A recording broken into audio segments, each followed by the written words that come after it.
Hello everyone and welcome back to a brand new video where today we return with the Monaco GP feature race. Yes, if you missed out on the sprint race that went live yesterday, I would highly recommend going back and checking it out. But today we are here for the main event at Monaco. 21 more laps around the Principality. Of course, championship-wise, things are heating up between ourselves and Felipe Drugovich. 4 points separate us as we head into this one, but he's starting right up on the front row of the grid.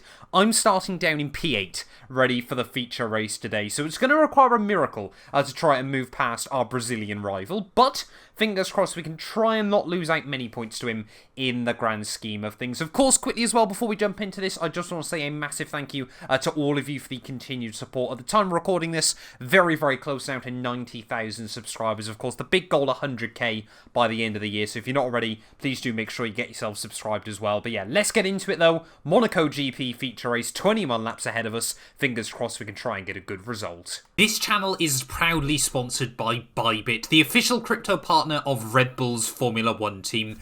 I've been using their platform for my personal crypto savings over the last few months, and when they got in touch to support the channel, I was super excited. Currently, they're offering you guys a special new promo for the first 100 of you to deposit $10 or more onto the platform. You'll get another $10 free. Also, 5 lucky winners will get their initial deposit doubled up to $1,000. That means if you deposited $1,000 onto the platform using my codes below, you could be within a chance to get another $1,000 completely free. We've seen the landscape around crypto drastically change over the last couple of years, and I genuinely believe it holds an important place in our future. However, please be careful as always when trading, as you are liable to lose money. But if you're interested and you're 18 or older, click the link down below to get started and see why Red Bull and myself, as well as thousands of others, trust Bybit as their crypto. We're back. For the second race, we've reversed the top 8 from yesterday, and everyone here is getting ready for what's shaping up to be a thrilling conclusion to the weekend.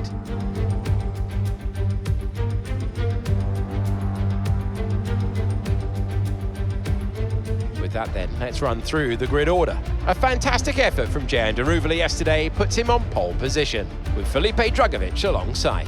Looking down the rest of the grid, we have Novalak, Fittipaldi, Cem Bullock-Bassi, Doohan, Sato, Pourchaire, Hauger, Marcus Armstrong, Vips, Williams, Liam Lawson, Sargent, Vesti, Hughes, Verschoor, Amory Cordial, Boschong, Awasa, Caldwell, and Roy Nissany completes the grid. Now it's almost time to lights out, so let's get down to the track.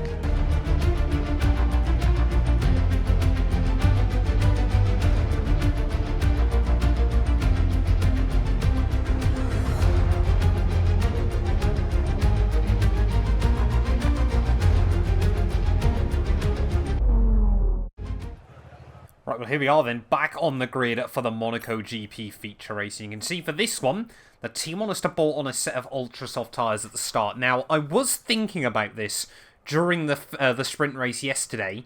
Is it worth trying to go a bit longer on the set of the, starting on the soft compound tyres and moving to the ultra softs later on in the Grand Prix? Do we think we'll lose less places now and gain them later on? I think it's worth a gamble. It worked out quite well at Spain last weekend. Of course, if you missed out on those videos, I would highly recommend going back and checking them out. But yeah, the ultra soft tyres can pretty much do half a Grand Prix as well. So we've just got to try and lose as few places as we possibly can early on in the race there. Looks like we are the only car on this strategy. And of course, Jehan Daruvala will lead us away on this opening lap. But yeah, it's a bit of a gamble, but, you know, gambles are what helps you win Formula 2 titles at the end of the day. Look at Charles Leclerc all those years ago back at Bahrain, which I think still, for most people, is the quintessential iconic Formula 2 race. Around in the final corner then, just trying to build up some heat into the tyres. Fingers crossed. I mean, we need a good start here today. We also need to make sure that we get the tyres up to temperature very quickly as well in this feature race. I mean, we didn't do badly yesterday trying to get the tyres up to scrubbers. We're just going to try and line up the car a bit defensive. We're mainly going to be focusing on Hauger behind rather than Sato and Doohan in front early on there. And we probably have angled the car a bit too much towards the right-hand side, but we'll wait and see what we can do then. Just waiting on those DAMS cars at the rear of the field. But let's get into it though. Monaco GP feature race. We tasted champagne yesterday. Will we do the same today? Let's get into it. Waiting on those 5 red lights here at Monaco.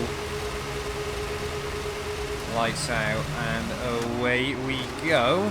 Oh, and Dennis Hauger's got off to a blinder there. Going to get boxed in behind Sato as we head down in towards someone there. Somehow we will find ourselves away around the UNI Virtuosi car. That tiny bit of contact as we went through turn 1, but as we head up the hill on this open lap, we're still going to be side by side with the young Japanese driver there, as he will just about slot in just in front there. He thinks about eyeing up a move on the exit there. As big power slide as we head down the hill. So we've actually done much better off the grid than I was really ever anticipating here at Monaco. As I mean, we've got to try and take chances early on. As look at this again, the AI just like we saw yesterday there. Just Constantina and up Chembolic Bassi got a horrible run down through the hairpin there, so we will get past both UNI Virtuosis off the start here, and that is critical early on for our Grand Prix there, because if we can be, you know, past these 2 Charouz cars, we're right there with MP Motorsport, and of course we should have a big tyre advantage later on in the afternoon. So to be honest, that was pretty much the dream start that we could hope for here in Monaco. I might not be able to launch the F1 cars, but the F2 cars I stand a fighting chance still apparently on the F1 games. As we tip our way through the final sector, just be very careful and mindful of the walls early on as well here. But it looks like the top 4 are broken away quite cleanly there. Jan Daruvula leads the way as we cross the line to finish off lap 1. Felipe Drogovic, then it's Clement Novalak, Fittipaldi, Chembolic Bassi just in front of myself, and we are up to 6th. Whoa. Still got to be careful though. It takes normally about a lap and a half, I think, around here to really get the tyres comfortable. I mean, let's be fair, lap 1 at Monaco is just all about trying to be at the right place at the right time. I'm not expecting to match the top 5 early on in this Grand Prix, but if we can hang fairly close, of course, and make sure that we don't get jumped by cars behind, then we should be in fighting shape later on here. I've always loved Monaco to race on the F1 games. It has historically been a very strong circuit for myself as well, so we can only hope today. Oh, whoa, Chembolic Bassi. Just a little bit slow there off the corner. I apologise that I keep calling him Chem rather than Jem. I still desperately just need to sort of get my brain on that one. It's, you know, it's pretty much all automatic, so it takes a little while to learn, but yeah, the Charouz driver still really struggling early on in this race. You can just see how confident we are on the brakes into some of the heavier braking zones around this lap. You know, we've got the downforce working. This ART car does feel fantastic around this venue as we head our way through the chicane. You can still see Chembolic Bassi just struggling slightly with the balance in that Charouz, but yeah, I feel like I kind of nailed the setup for this weekend more than I have done at any other point this year. As we head out the final corner, first time today we've been able to get some DRS off the cars in front, but yeah, it's definitely Chembolic Bassi going slow rather than myself getting quicker and quicker. And on Chembolic Bassi again through one of the most difficult parts of the lap, and we made some pretty unlikely overtakes yesterday. I mean, everywhere around Monaco is pretty unlikely for overtakes, but yeah, we definitely seem to be quicker than Jem in a couple of places around the circuit that are just not going to make it possible for moves, as he's stuck down in the 121s.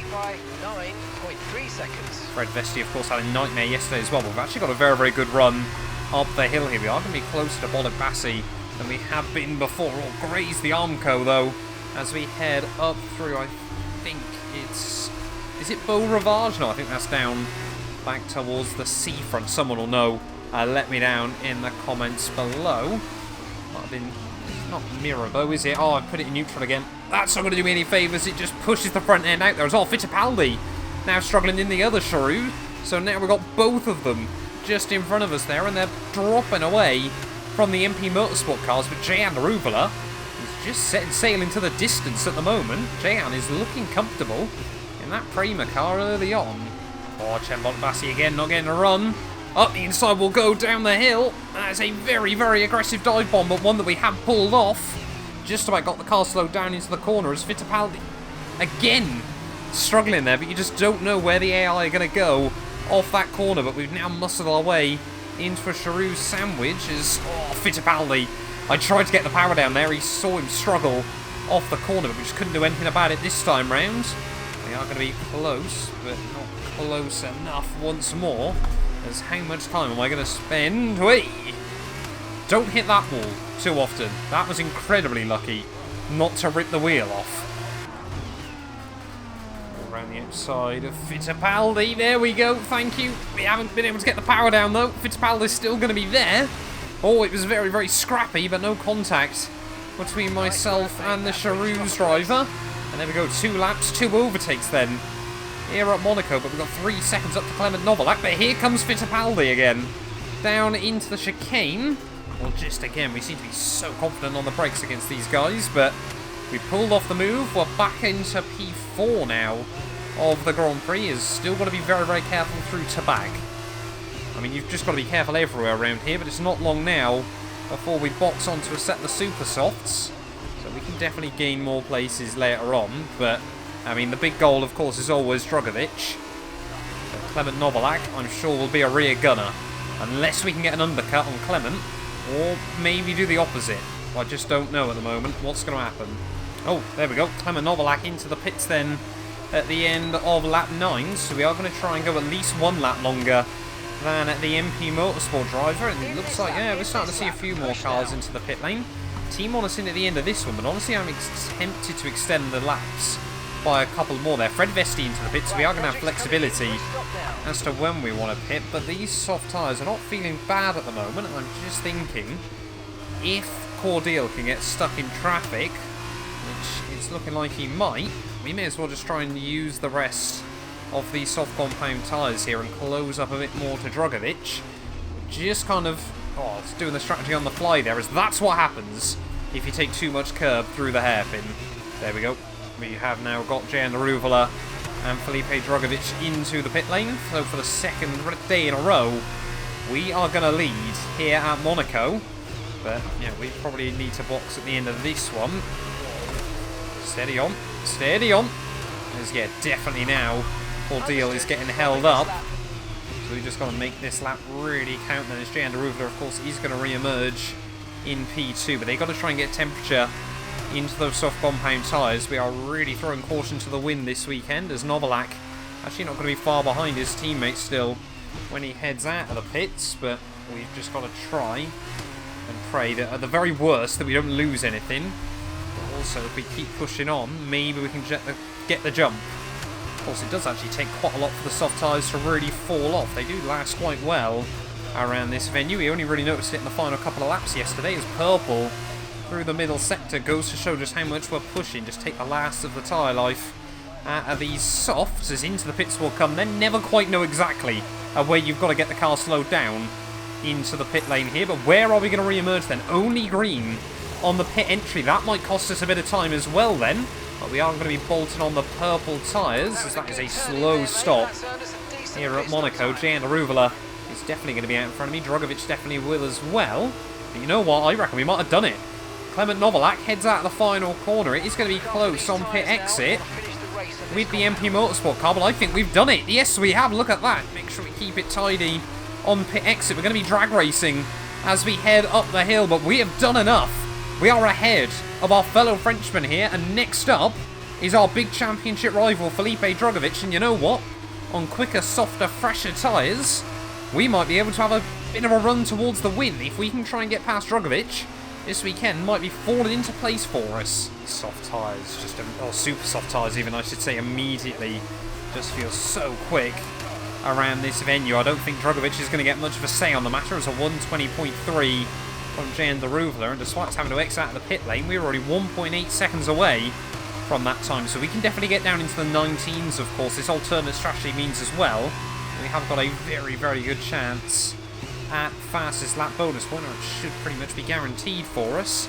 So you can just see every corner at the moment we're taking time at Drugovich, just in the braking zones, carrying extra speed, and even being able to get earlier on the throttle. There was a big, big wobble as we head down towards the hairpin, but despite that, you can see we're still getting up to the gearbox of the MP Motorsport car here. I think at the moment, of course, Monaco, we all know how difficult it is to overtake, but I want to believe it's a case of when, not if, we will get the jump on our big rival. I think the problem we have got is Drugovich might cost us our fastest lap attempt, as well. You can just see how desperate the Brazilian is to try and keep us at bay at the moment. But through the final corner, Can't quite put the power down as early there, but we will still have the DRSs. There we go, 20 flat. Should still be enough. The fastest lap bonus point. There's a little bit of a wobble there as we just had a bit too much engine braking. The rear's locked up slightly as we head back up the hill though. But let's just see what we can do then on Felipe Drugovich. They can just see how much extra speed, how much closer we're able to get through the corners there. The back end able to cope with the throttle application at the moment thanks to these soft, super soft tyres. On the outside of Drugovich, no, again, Felipe, you know, he's spent enough time in Formula 2, he knows the tricks around a lot of this lap as we head down through the hairpins, out in towards the tunnel. This is the closest we've been to anyone through the tunnel section all weekend long, to the outside of Felipe Drugovich. Are we going to be able to find anything into the braking zone? No. Drugovich will hang on off the corner, but he won't be able to defend on the exit. It's side by side, into to back with our big championship rival. We just about give each other the room, but Drugovich will back out of it. Big kick of understeer there, I apologise. We did very much slam the door on Felipe, but brilliant race in respect between the two championship elects at the moment. And now we've got a 3.5 second gap up to Jan Daruvala and 7 laps to do it. This race is not over. Could we do the impossible and take 2 wins on the streets of Monaco? Oh, look at that, 119.4 this time round. If Jan Daruvala wasn't feeling the pressure yet, he surely is now. 6 more to go here from Monaco, and we took over a second out of him last time round. We are flying. Every time we come through, the gap is still coming down to Jan Daruvala in front of us, but we're taking a bit less time out of him lap after lap. At the moment, that time round, it was only about 0.6 of a second, so... Whoa! That could have been a game over here at Monaco, but we've just got 4 more laps to try and find something to get past Jan, but the tyres are starting to give up. That's going to do us a lot of favours. Jan Daruvala there completely sits on the apex through the hairpin. It doesn't seem to be anything that I can control. Just does seem to happen randomly there. It's just got a bit too overzealous on the throttle on the exit there as we head down through the tunnel section once again. We have a look to the inside of Daruvala, see if we can try and force an error like we did on his teammate Dennis Hauger yesterday. But nothing quite happening just yet. It's often through this part of the lap we seem to still be able to carry a lot more speed, but not if we get a wobble like that. Oh, you can just see how much we're chucking the car around at the moment, really hanging on the ragged edge. So we head down in towards the final couple of corners of lap 18. 3 more to go here from Monaco. And will Jan Daruvala hang on for his first win of the year? Or can we try and get our second win of the weekend? You can just see the AI really don't open up turn 1 as well as they should. And that is allowing us to get a decent run up the hill. But like I said, I can't help but feel like these tyres are slowly giving up the ghost at the moment. Oh, we nudged the wall on the inside through there. That's just going to upset our rhythm slightly. As you can see, Jan Daruvala kicks the back end out, trying to put the throttle down. Certainly haven't got the tyre life to go for a dive bomb there. But what is he going to do? Down into the hairpin. We haven't got close enough to really try and get any sort of run on him. Number 2 on the side of his car, of course, but that is not where he wants to finish today. As Jan Daruvala, will he be able to put the power down into the tunnel? Yes, he will once again. We're marginally closer than we were last time, but I still don't think we're going to get close enough to go for a send. Again, we will show the nose, and again, we won't quite be able to find anything to do about it there. Inches away from the wall on the exit. Team just saying we don't have to worry about tyres, which is always a nice thing as well. As all you can just see how much slower Daruvala is on those older, harder tyres than myself. He is not confident at the moment in that Prema. We have got to try and unsettle him and force an error out of the young Indian driver there at the final corner. 2 laps to go now here at the Monaco Grand Prix. Felipe Drugovich 3 seconds back. Unless we come together, don't think we need to worry about Felipe behind at the moment. But as we head back up the hill, once again they're just hitting the red line slightly. You can see how much time it costs to the other cars around you there as we try and go for a bit of a wider line on the way in. Get more downforce over the front wing. As you can see, Jan Daruvala, he's going to have to go defensive down the hill. Can we try and find a way around the outside? No, we cannot there. Jan Daruvala will once again cover us off, but as we head through the hairpin, again, he just seems to have enough at the moment. We cannot work away around this Prema car as we head through the hairpin. This is one of the best defences I've seen from the AI on F122, whether it's F2 cars or not, from Jay Andaruvala. He wants a win here at Monaco. We want the second win of the weekend there. It would guarantee us the lead of the Drivers' World Championship, but we still just cannot find a way through. We get a nice run through to back. We always get a good run through the swimming pool. We think about having a look up the inside there, but again, can't quite make anything of it. We seem to definitely take some different lines through this final sort of third of the lap or so. But one more to go here from Monaco. Are we going to be able to find anything against Jay Andaruvala? Do we take the risk? Do we just walk away with championship points today?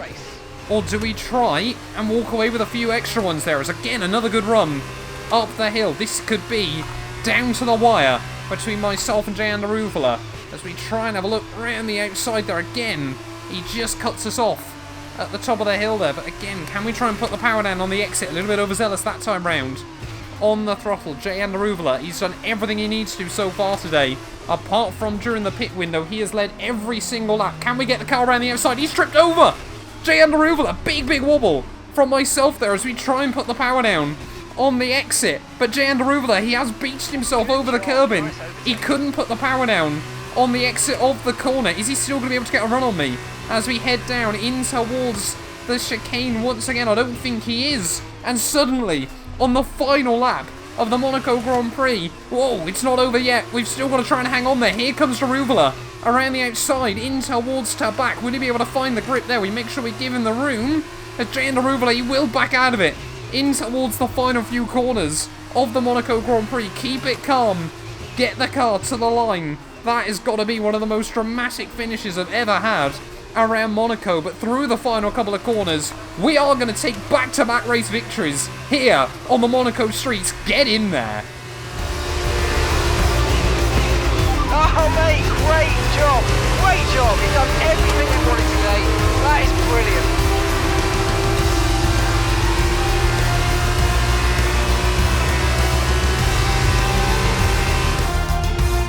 So another fantastic victory for ART today. And I have to wonder, Davide Valsecchi, just what set them apart from the competition here. This is why I love this sport. Their car dominates the track today. You could tell they went in full of confidence, with a clear strategy in place. They displays excellent knowledge of the track and made it count when it comes to some of those more tricky corners, allowing them to make huge gains on some of the less confident runs. I guarantee the fans will certainly be talking about today for a long time to come.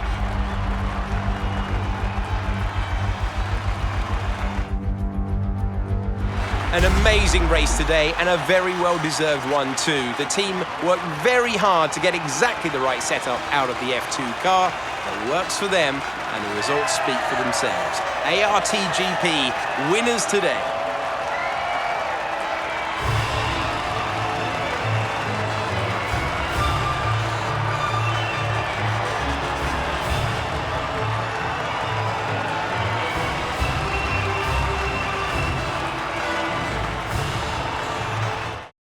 After this round of the World Championship, here's how things look in the drivers' table. Teo Porcher takes over the top spot in the Drivers' Championship standings, following today's solid performance. Now then, Davide Valsecchi, who would you say was your driver of the day? Difficult call, but I'd like to say Teo Porcher. He's just so gifted at getting the most out of the tires, and he showed that today. And now a look at the team standings. MP Motorsport move further clear at the top. Meanwhile, Prema have improved their position. A strong weekend for them as they fight their way to the top. That's the end of today's race. Thank you for joining us, and I'm sure you'll agree it was a great race and sets us up nicely for the next instalment in a few weeks' time. Take care. From Davide and I, it's goodbye. Well, what a race that was then here from Monaco. I don't think I've had to work so hard in the F2 cars so far on F122, but we do walk away with yet another race victory there. Like I said, we took a big gamble with the tyre strategy today, but safe to say in hindsight that absolutely was the right call once again there. Had the extra grip later on right when it mattered, and yeah, Jay and Aruvula unlucky to make that mistake on the final lap, but we will absolutely take it there. P1 in the end. It was just myself and Dennis Hauger inside the top 10 that actually gained places today. Jehan, Felipe, Clement Novalak, Fittipaldi, Bollock, Bassi and Doohan all losing the one spot to ourselves there, and Sato losing 2 over the course of the Grand Prix. Marcus Armstrong did score another point after his P2 finished yesterday, and then Fred Vesti did actually gain places a little bit further down the rostrum. That means results for the weekend. It's a dominant score of 37 points there for ourselves, 22 gained over Felipe Drugovich. Jehan Arubula, though, second highest scorer of the weekend, as you would come to expect, but yeah, with the exception of losing out those 2 points in qualifying, we were the fastest car throughout the entirety of the weekend there. That means championship-wise, we, for I think the first time since Bahrain, actually lead the World Championship. They're 7 points clear of Felipe Drugovich, but still, both Felipe and I, 66 points ahead now of any other car in the title race there. That is just absolutely insane after 5 weekends worth of action. Jem Bolabassi P3 still ahead of Hauger. Jay and Arubula now with a big haul of points, leapfrogs his way up into 5th ahead of Sato and Callum Williams. Jack Doohan, Novalak jump for Shaw, Sargent Caldwell and Liam Lawson. Armstrong again with more points, jumps Awasa and Fred Vesti there, with Fittipaldi now jumping clear of Yuri Vips, Amory Cordeal and Jake Hughes. Constructors-wise, though, MP Motorsport, despite our win, do pull out another point today, so honestly a lot better than I thought it would be coming into the feature race. But yeah, 3 points back as we head in towards the next couple of weekends there. Prema now up into 3rd there, Jump Virtuosi and Trident. Charouz jump Carlin as well. Van Amersfoort and Campos tied for 9th place. There is still plenty to fight for as we get in towards next weekend. But thank you all so much for watching, and we will return. I think next time out we're in Baku. That one is going to be chaotic. You do not want to miss that. None of these videos would be possible without the help of our channel members, so a massive thank you to all of the names you see on your screens currently for helping support the channel. You can join them by clicking the join button down below, and yeah, thank you once again to everyone that continues all the insane support on my work.